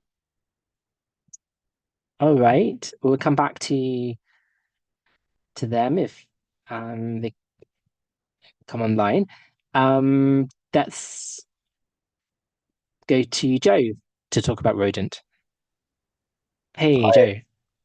How you doing? James, I'm good. And hi, everyone. Thanks for hosting as well, James. Been Thank really you. interested to hear everyone's films. And I was actually born in Brighton, so it's really good to be part of this. You're local. But I moved away when I was 5. Hope that still counts. That counts. So yeah, so I've made a film called Rodent, and the film's about a real rat. So no sort of animation involved, and it's a real rat set in a dystopian future. And so initially it's sort of underground, and we follow it as it journeys to this shop, and it's actually foraging food for its babies. And it emerges, and gradually throughout the film, there's clues about the demise of humans. And in fact, without giving too much away, the film's actually about us and what might inherit our Earth after us in a worst case scenario for humans. So I had to train up some rats for a couple of months. And then there was a lot of rat-wee involved, training, patience, and so, you know, all the things involved with filming real animals that don't tend to do what you want to do, unlike, you know, actors. um, so so normally I work in sort of natural history landmark series. So I work on things for like the BBC and Netflix. So I worked on like Life on Our Planet and the David Attenborough biopic. And the reason I wanted to make this film is because I really wanted to try doing a sort of natural history drama crossover to see if it worked, really, more than anything. And so I think all too often sort of documentaries on climate change and, you know, other human caused issues sort of based in the now. So I thought it'd be a really interesting concept to try and create a dystopian world of our own creation that ultimately other animals would inherit from us, if we made ourselves go extinct. So cheery stuff. But also ultimately it's a cautionary tale, but I hope that it makes us try a little bit harder to look after our planet, because, you know, none of us want that sort of alternate future that I've created in the film. Amazing. That's quite extraordinary that you shot with real rats. And yeah, real rats. Yeah. And in a real shop as well, actually, in a real shop unit that I hired for a couple of weeks. And yeah, we just went at it. It was good fun. Goodness me. So yeah, and I'm sure you have lots of stories to tell more about how you got those shots and coax those rats to. Well, they do anything for cornflakes. If anyone wants to film the rats in the future, cornflakes is the way to go. Oh, and mealworms as well. That's extraordinary. That's really extraordinary. So amazing, Jay. Thank you. Right. So yeah, we're definitely going to be, you know, we want to we're trying to screen your film if possible in person. We're, you know, looking at the schedules, but yeah, we'll be in touch about that. Okay. But thank you very much for sharing. That's all right. No problem. Look forward to being in touch. All right. Yeah. Cheers, James. Cheers, Jay. Bye for now. Bye. All right, cool. So now I think we're going possibly overseas to Sophia to talk about Lichtblick. Hello. Hey, Sophia, how are you? Yes. Hi, I'm really well. How are you? Really good. So yeah, please tell us about this film, which is screening in person at the festival as part of the series themed about the war in Ukraine. So could you tell us about it, please? Absolutely. So hello from Berlin. I'm Sofia Tamaro. I'm the writer and director of the narrative short Lichtblick, which, like James said, will be screened as part of the No War program on Saturday, and it will also be our UK premiere, so I'm really excited about that. Lichtblick is the German word for glimmer of hope, and that's precisely what I want the film to evoke in its audience. You know, I looked around in early 2023 and I just felt powerfully hopeless at the state of the world. So I decided to make a short film that depicts an everyday situation, one we all know and have rolled our eyes at, and then show how we would deal with that in an ideal world. I knew quite early on that I wanted to have an all-female cast and that I wanted to include several languages too. We ended up getting 7 languages into a 5-minute film, so I think we did quite well with that. Above all, Lichtblick's aim is to inspire all of you, everyone, to commit unexpected acts of kindness and displays of unity. Wow. Well, that's a very noble cause, and yeah, the feat of fitting in so many languages. And I don't want to give away the story, but it's through song, isn't it? Yeah. Yes, it is. I think aside from kindness, music is something that unifies us without us having to speak the same language. You know, a piece of music can bring tears to your eyes, whether you speak, you know, whether Bosnian is your mother tongue or Irish or Japanese, doesn't really matter. Yeah, Sophie, it's amazing, and I have to say, it brought a tear to my eye. Your film, it's just beautiful. So, thank you so much for sharing. Will you be joining us in Brighton, or are Yes, you I able to will. come? Oh, fantastic, wonderful, Yes. great. So we look forward to welcoming you the weekend, and we hope the weather will Thank you be very much. still nice for you. See you on Saturday. All right, thank you, Sophie. Bye for now. Great. So, now I believe we have Sarah Wolf. I forgive you, and I hope you forgive me for keeping you waiting. No problem. Thank you so much for having us. Thank you for the honourable mention. We are honoured to be part of Brighton Rock's online edition. So yeah, thank you. So I'm Sarah. I was the director of photography for the film I Forgive You. It was written and directed by my collaborator Tom Seddon, who's a writer and performer himself.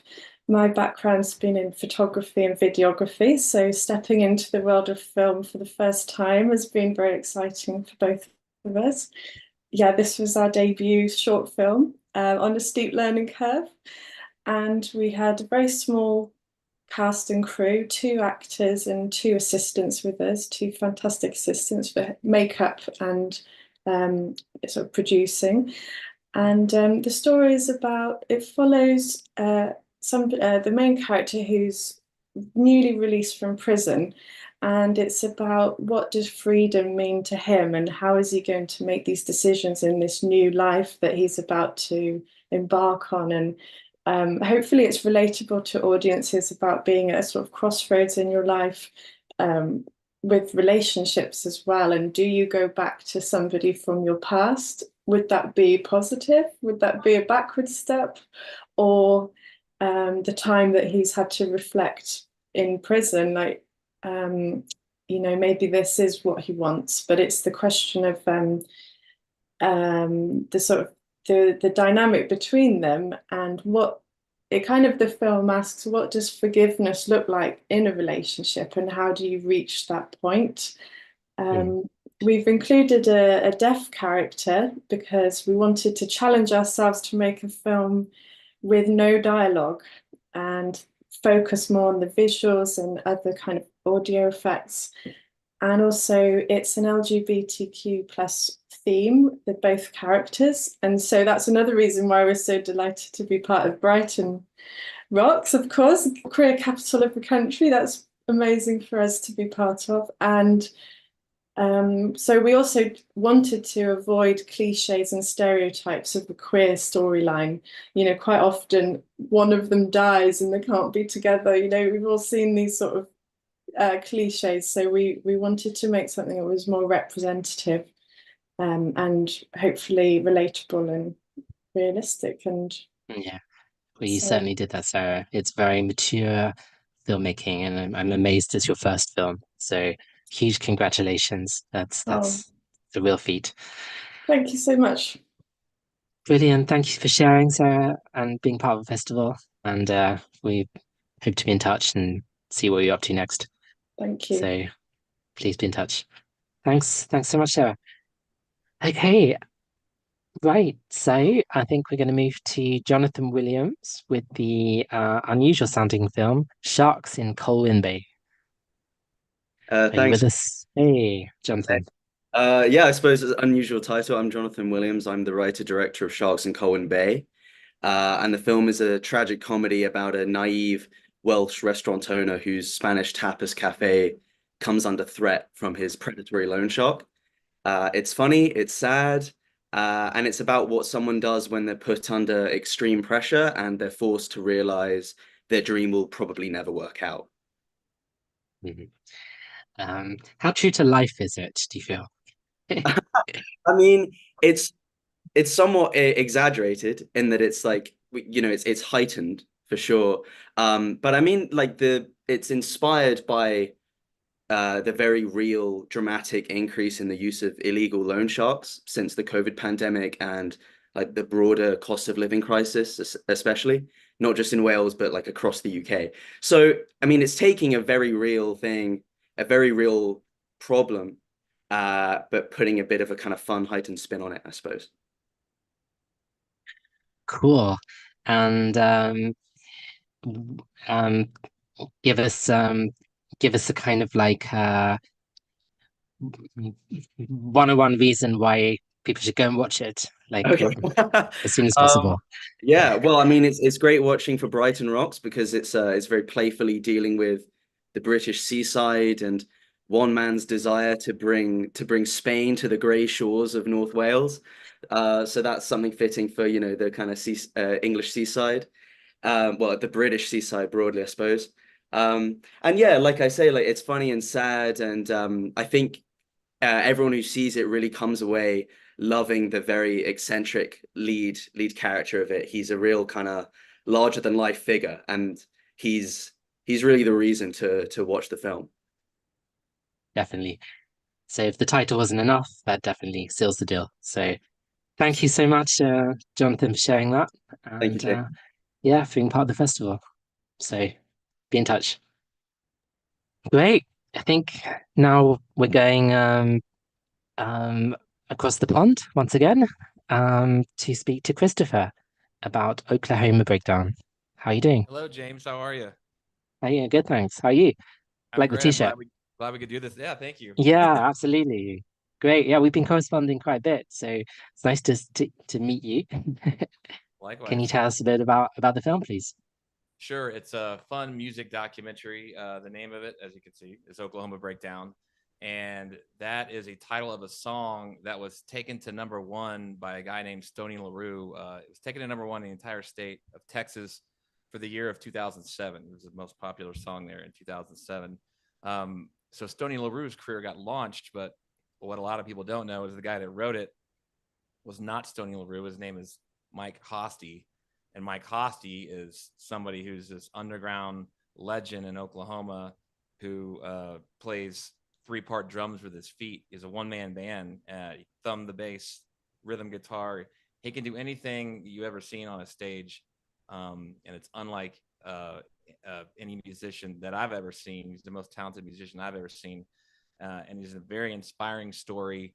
And he's one funny person, and yeah, he's magnetic. Once you see him on screen, you don't want to take your eyes off of him. No, that's for sure. So yeah, it's very much about kind of there's a history part, isn't there? You know, the background to the story, and does it take us right up to date? Pretty much, yeah. So I, detail his whole childhood, and I discovered him, like I said, when I was in college. I discovered him, back when I think I was 19 when I first saw him play. I'm 47 now, so it details a pretty long timeline of his career and his path to becoming a one-man band. We started out in playing in all kinds of bands, trying to make it as a musician. And what happened is that he did make it as a musician. Now, some people would say he's not successful, but the story really details what the value of success is and how success is subjective, because he gets to do it for a living and he has a family to raise. And as anybody who's followed bands all their life, a lot of them have a hard time being a father, and that's really a big backdrop of the story. And so for me, it's a very inspirational story, and with some cries in there, there's a ton of laughter. So anybody that comes and watch this film is going to have a good time, and that's one thing I want to stress. But it's also a very inspiring story. Yeah. No, it most definitely is.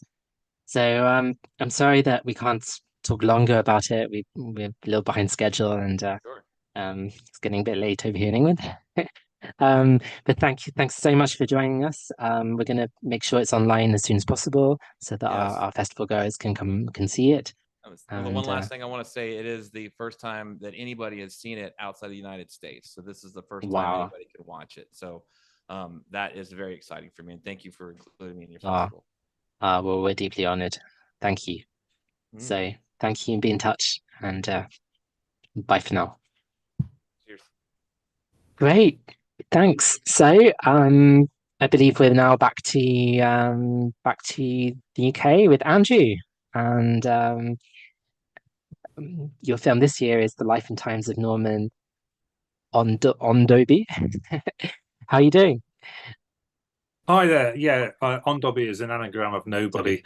So this was just a bit of a mockumentary, really, about this guy who was probably the most boring person in the Black Country. So it's a Black Country Birmingham comedy, and it was filmed entirely in the Black Country and by local crew and local actors. And the premise is basically that a presenter meets the family and friends that knew this guy Norman Ondoby, who drops dead after winning the biggest prize ever on the lottery, and everybody talks about how boring he was. But the ending, which I won't share right now, is the revelation of his will. So it was a lot of fun making it. Had a great review in Birmingham and great premiere. So yeah, sorry, I've joined this a little bit late because I was watching the misery of Scotland being kicked out of a tournament yet again. So I'm not quite sure. Have the films been shown, or are they going to be shown? Yeah, no. So what happens is this: we're launching the festival, and the films will be on the showcase for the next week, so filmmakers can come and watch them at their leisure, and basically can stream the film. So we'll sort that out shortly. And you presented a film last year in competition, if I'm not mistaken.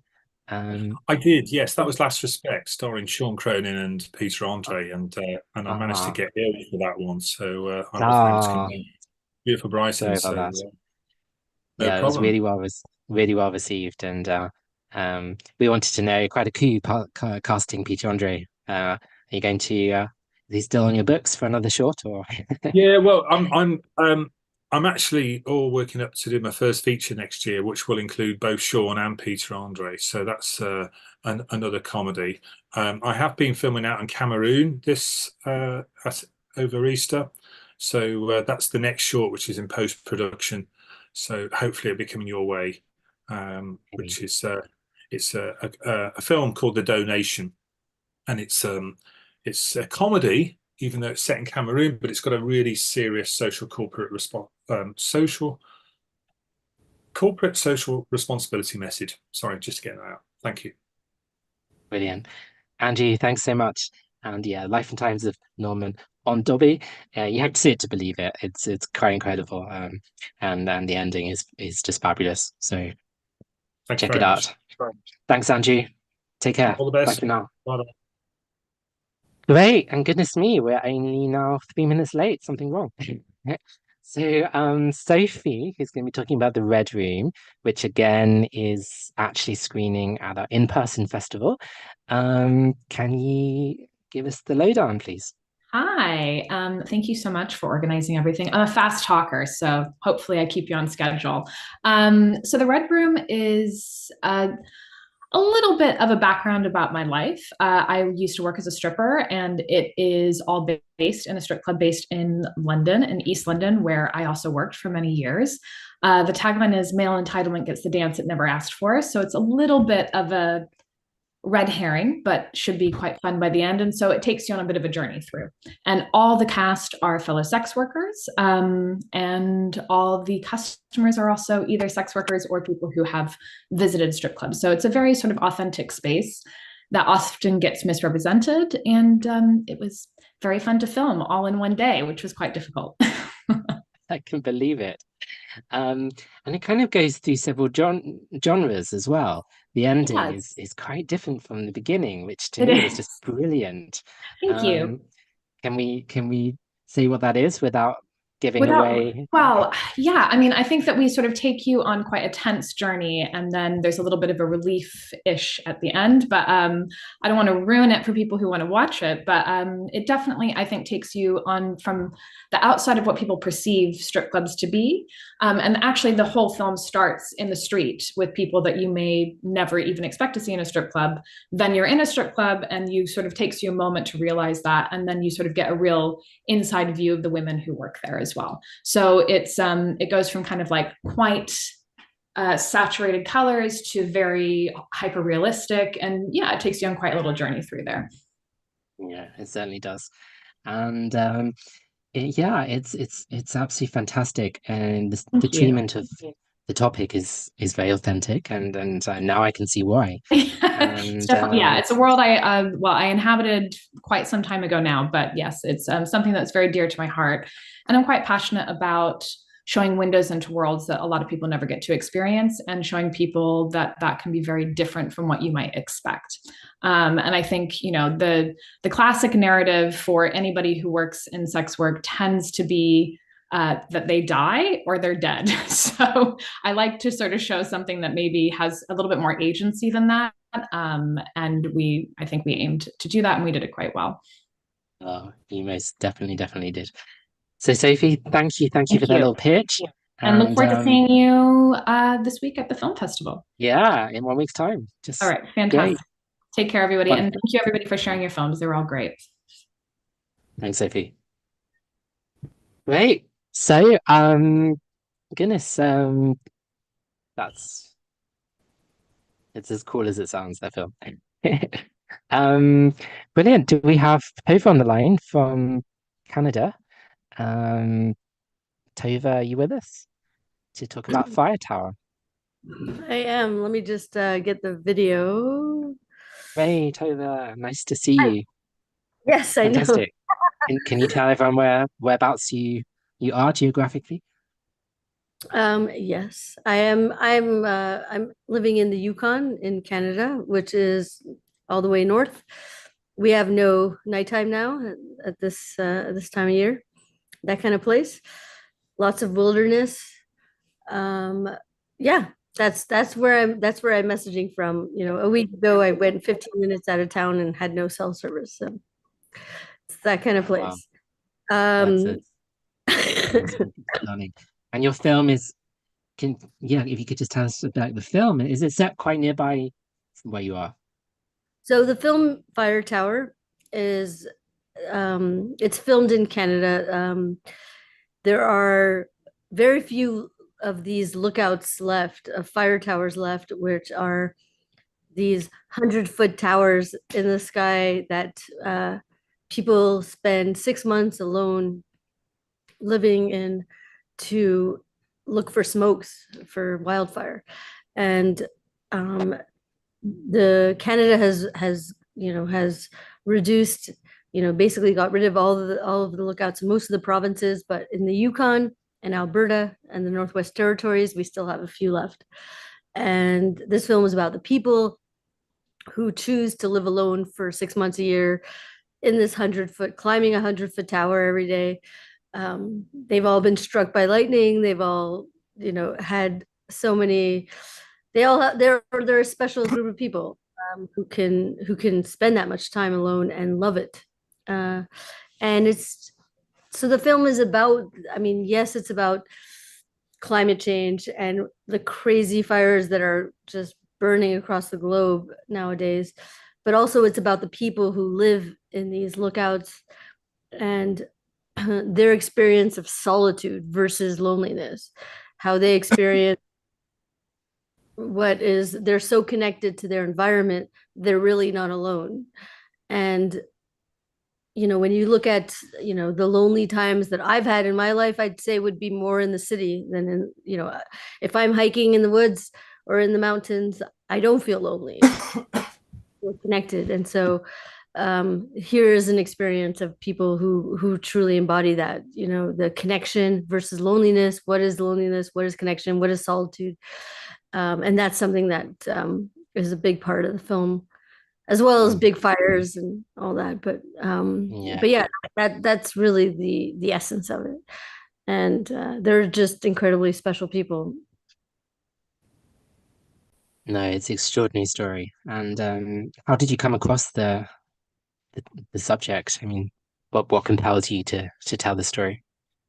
Well, I worked in a wildfire fighting camp in the summer preceding the idea of the film, and I met, we opened the camp, and so these lookouts were on their way to their respective lookouts, staying at the camp, and I got to hear their stories and talk to them, and I got to visit one of the lookouts during that time, and just hear about everything they had to say, and then also their concern about the fact that these human jobs are something that are on their way out, and everyone's concerned about that element of AI and cameras and technology taking over their jobs, and that's another huge part of things. But the devotion and the ability of the human eye is just so incredible to observe the observers, is what we're doing. And so that was something that was very special. And I myself also spent time at sea working on ships where I was looking out for ships and just observing for hours and hours and hours at the ocean, in the darkness, in the light, and that element of just being so connected when you're so alone is so special in our world, I think. Yeah, it is. It's beautiful. I think boredom is undervalued emotion. Well, and actually, you said the right word, because that's one of the lines in the film is one of the characters saying how boredom is so necessary for creativity. And it's Yeah, one of my totally. favorite lines, because it's when we actually don't watch a screen, when we don't screen something, when we feel we want to distract ourselves, we actually start to create and do things. And that's so much more fulfilling. So Yeah, yeah, it's it is. understandable why they're more fulfilled in that situation. Wonderful. So Tova is actually going to be traveling from Canada to Brighton this week to present her film. So we hope your travel goes smoothly. And yeah, we're really excited to meet you and to hear more about the film. Thank you very much. All right. See you really soon, Tova. Bye-bye. Take care and bon voyage. Thank you. Right. So we're drawing to the end. Thanks for your patience. Those towards the end, we have the fabulous Mr. Venus, who is, I believe, Brighton based. Yeah. Are you with us? Hello. Yeah. Hello. I'm here. How are you? I'm good, thank you. My film is We Are Everywhere, which is on Saturday night in your wide and weird section, which I'm looking forward to. Based on a show we were meant to do last year at Fringe, but unfortunately, one of the guys involved committed suicide the week before Fringe, so we had to cancel. So I wanted to put closure on that production, and we took it digital because I've kept a couple of the cast from the live show, and we managed over the rest of the year to do our first short, which has been quite enjoyable, and the direction we tend to sort of stay in, if we get some good response. So looking forward to getting as much feedback as possible, really, because I'm not sure what we're doing. Well, yeah, we're be happy to give that to you. But yeah, it's in this wired and weird, little program we put together, and I think that kind of encapsulates, right, what it's about. Yeah. We tried to come from a sort of different viewpoint of. I mean, it's basically there's three of us in the film, and it's our opinions on where we stand now with society, covering sort of gender, sexuality, and basic equality, so there's some hard knocks in there, but it's a positive film, and it's the time-old situation. If we all stand together, we will get what we want. Stop separating and start coming together is the answer. And we mess around with the sound a lot as well, because we wanted to try and show what sort of mental health issues are like when you're deep in trouble. So hopefully the distortion of the sound will make sense.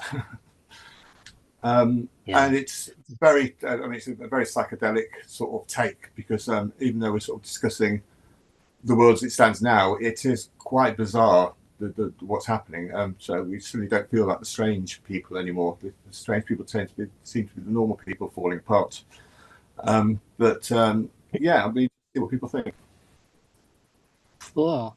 So yeah, I love your decor. That's it's really cool. And are you a musician yourself?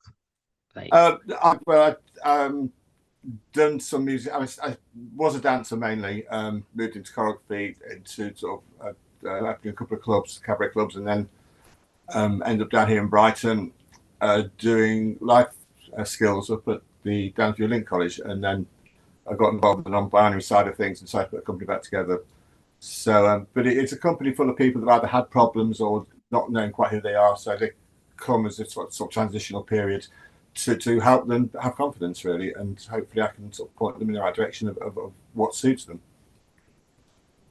that's great.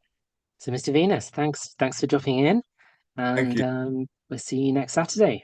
Next Saturday, yeah. All right, thank you. All right, cheers. Thanks. So, hey, and unbelievably, just 1 minute late. Something wrong there. Caleb, I believe, is here to talk about Malcolm. How are you doing? Hello, hiya. Right at the end. Hey. Made it in time. Yeah. Last but so- not least. My name's Caleb, and I'm the writer and director of the short film Malcolm. It's about a man that goes to couples counseling therapy with a sock puppet version of his ex-boyfriend, Malcolm. And it's a drama and a comedy and a little bit surreal, but really it's tackling emotional abuse and bad therapy and what it means to be a queer person that is already feeling kind of strange in a counseling setting. So why not give him a little sock puppet and make that strangeness very visible for the audience? Yeah, that's kind of what it's about. Mm-hmm. No, it's very impactful. How did you come across the idea?